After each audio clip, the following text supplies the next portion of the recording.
покрај апелот на разум од страна на ВМРО ДПМН до Социјалдемократскиот сојуз и покрај апелот на разум од страна на експертската јавност за недонесување на еден ваков неуставен антимакедонски закон, СДСМ вчера заедно со својот коалиционен партнер ДУИ донесе закон кој што ќе има штетни последици по унитарноста на Република Македонија. Затоа ги повикуваме представниците на СДСМ во Штип да излезат и да го објаснат овој закон, што всушност овој закон ќе значи за Штип, да објаснат на штипската јавност. Во исто време, ВМРО ДПМН ја поддржува одлуката на претседателот Ѓорги Иванов за непотпишување на указот на законот за јазици.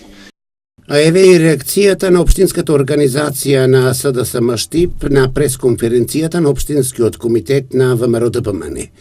Со донесување на законот за употреба на јазиците, кој што е целосно во согласно со Уставот на Република Македонија, не губи никој, а најмалку Општина Штип, туку се овозможуваат услови за подобра комуникација меѓу граѓаните и институциите, каде што има најмалку 20% население од една етничка припадност. Овој закон во ниту еден случај не може да го загрози македонскиот јазик како официјален јазик на Република Македонија.